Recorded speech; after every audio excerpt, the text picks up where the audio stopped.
कामाचा असो जोडी कामाची जोडी.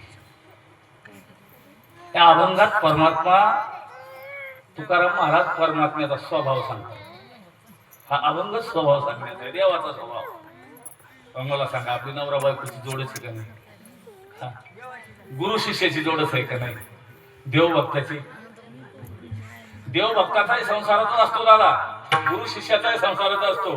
तुम्हाला भक्त वाटतं मी बायको मी नवरा आणि ती बायको, याला संसार समजता? गलत आहे. डोक्यातून काढा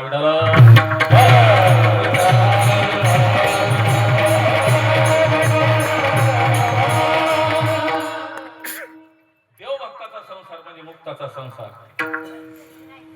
आणि जीवाचा संसार तुम्ही आम्ही सगळेच करतो, त्याला काय? आणि गुरु शिष्याचा संसार म्हणजे सिद्ध साधकाचा संसार.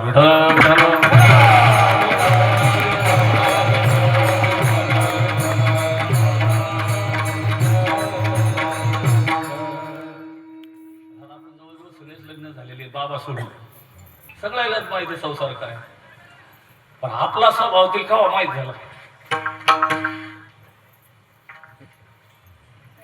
संसारात 63चा आकडा असावा असं म्हणते पूर्वाली साधू संत. 63चा आकडा असा म्हणजे दोघांचं तोंड एक.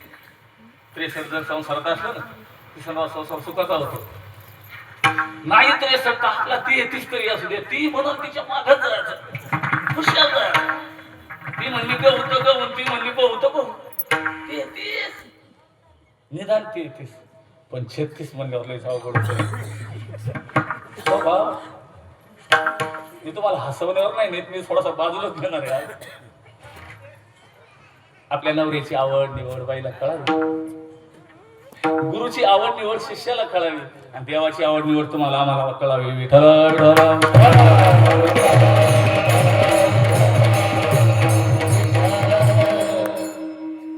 जवळ इथं साधू संतच बसलेले असतात, असा माझा एक अनुभव म्हणून सांगतो.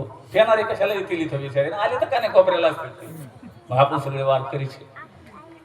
देवाला आवडवल ते करावं विठ्ठलराव, का जीवाला आवडवल ते करावं? हा, देवाला आवडवल तर करावं काय असं या बसलेल्या मंडळीला आवडवल ते करावं? सध्या काय चालू आहे महाराज? हसवा फक्त, पायातलं काढावं पहिले आपल्या डोक्यात हाणून काळच तसा आला. देवाला आवडत ते करायला पाहिजे ना. बाईला नवऱ्याचा स्वभाव खावा. अहो काही स्त्री अशा आहेत, नवऱ्याच्या बुटाचा आवाज कळतो की मालकाचा आवाज. अंधारात जरी नवरा आला 12 वाजता रात्री, आवाज कळाला पाहिजे. तिला पतिव्रता म्हणतात. आणि हेंद्रीला घरात येऊस्तोर पता लागत नाही, तिला हेंद्री म्हणतात.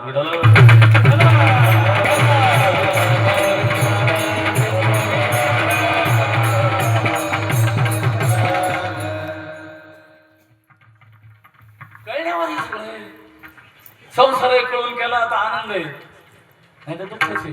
परमार्थही कळून केला तर आनंद आहे, दुःखच आहे. गुरु शिष्याचंही तसंच आहे महाराज. सिद्ध साधकाकडे जात असताना साधक दशकल्याला साधकाला सिद्ध व्हायचं असतंय ना. आपण सिद्ध साधक आहोत, सिद्धाकडे जायचं असताना सिद्धाच्या व्यवस्था करायला पाहिजे. सिद्ध कोण्या मार्गे गेले, कशा मार्गाने ते साधक अवस्थेतून पुढे गेले. आपण बाधकच राहायला लागलो. माळी हे, भजन हे, सप्ते हे, दणक्यावर दणके. स्थिती बदलत नाही, परिस्थिती बदलू न बदलो, स्थिती बदलावी याच्यासाठी परमार्थ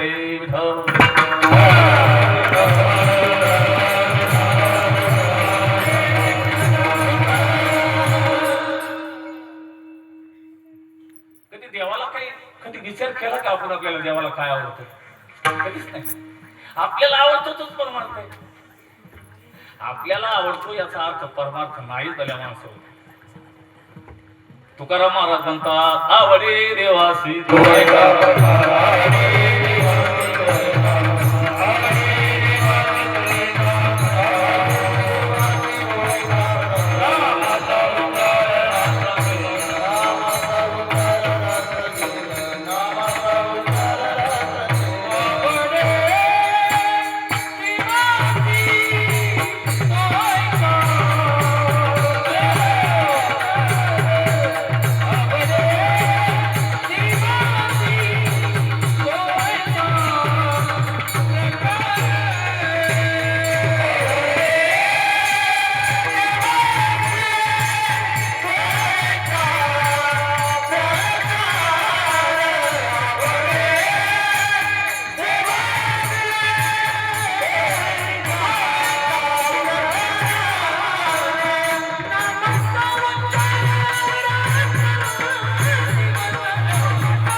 माफ करा, लहान तोंडी मोठा घालते. नवरा करणाऱ्या बाईनं नवऱ्यावर प्रेम करावं का इतरावर करावं? सरळ सरळ तुम्हीच उत्तर द्या, दुसऱ्याला काय द्यायला असं. जी नवऱ्यासोबत राहून इतरावर प्रेम करते तिला काय म्हणा? म्हणा घेऊ नका, मी येतो तुमच्या पाठीमागे. काय म्हणा तिला? वैश्य म्हणा. देवाच्या नावानं भामटेगिरी चालू आहे, त्याला काय म्हणा? काय म्हणा त्याला? देवाच्या नावाखाली सगळी समाजामध्ये जी भामटेगिरी चालू, त्याला काय म्हणायचंय? त्याच्याही पलीकडे काय म्हणा?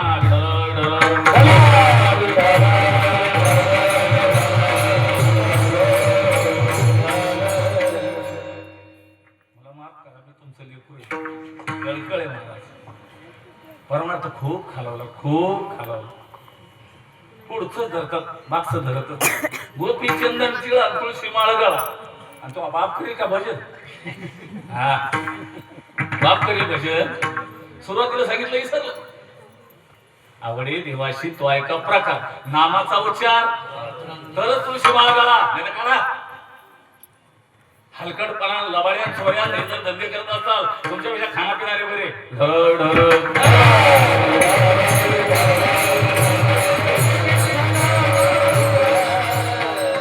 सगळी व्यवस्था तोंड चोपडणारी झाली बघा. जो पाहतो तोंड चोपडतो. तुमच्यासारखे तुम्हीच मोठे. कशानं मोठे? जो नामचिंतन करीत असत तयाची पायी माझे दंडवत. जाऊ नामधारकाच्या नामधारकाच्या शिवीत गेलो तो माणूस पवित्र होत असते. आपण नामधारक हे कनिष्ठ नामाचा फट्टेवडी.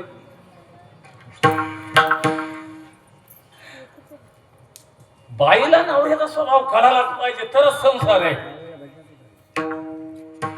भक्ताला देवाचा स्वभाव कळावा, त्याची आवड कळावी, त्याची निवड कळावी.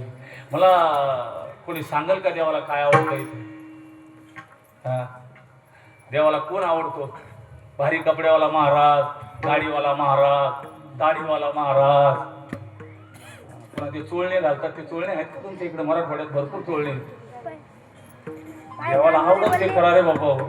माझा राग येतो आणि मला दादा नेहमी सांगतात ना, जरा आमच्या गावात जायचं जरा चापून चोपून बोला. नेमकेच कामाला लागले, मायावर काय उपकार करायले बापा हो.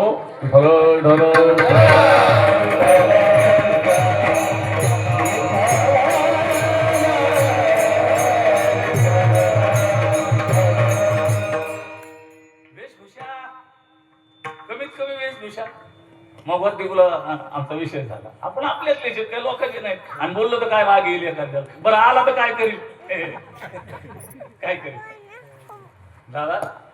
आपल्या संविधानात कुठेही असं लिहिलेलं नाही की कोट घालून कोर्टात जावे. दाखवा मला संविधान. कोण वाचलं असेल तर नक्की दाखवा. कोट घालून कोर्टात जावे. हे संविधान कोण लिहिलेलं? तुमचं आता लिहिलेलं आहे. याच्या अगोदर कोणाची सत्ता होती? इंग्रजाची सत्ता. इंग्रज हा थंड प्रदेश. तिथले लोक कुठं घालून कोर्टात जात होते. ती परंपरा 350 वर्ष झाले. अजूनही चैत्र महिन्यात अंगावर उपरणं सहन होत नाही तरी आपला वकील कोट घालतो. तुकाराम महाराजांनी इजेरीवर कीर्तन केले का रे? खरं वाटते महाराज महेश लेकर आहे सगळे. आणि मी त्याच्याच काही नवा काही मला शिंग फुटले नाही, काही नाही, ते हळद लागली काहीच नाही झालं. फक्त कळकळ वाटते. देवाला आवडेल ते करा ना माय बाप. जीवाला तर काय तुमच्या बायकायला तर तुम्ही नाटवेला आलेले आवडतात.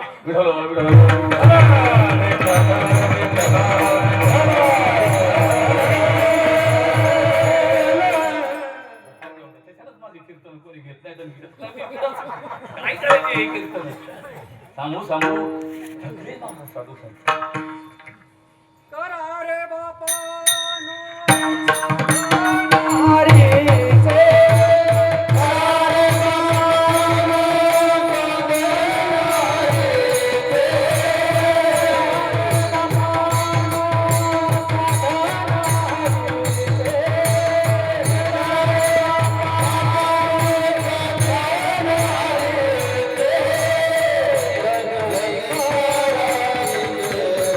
Thank you.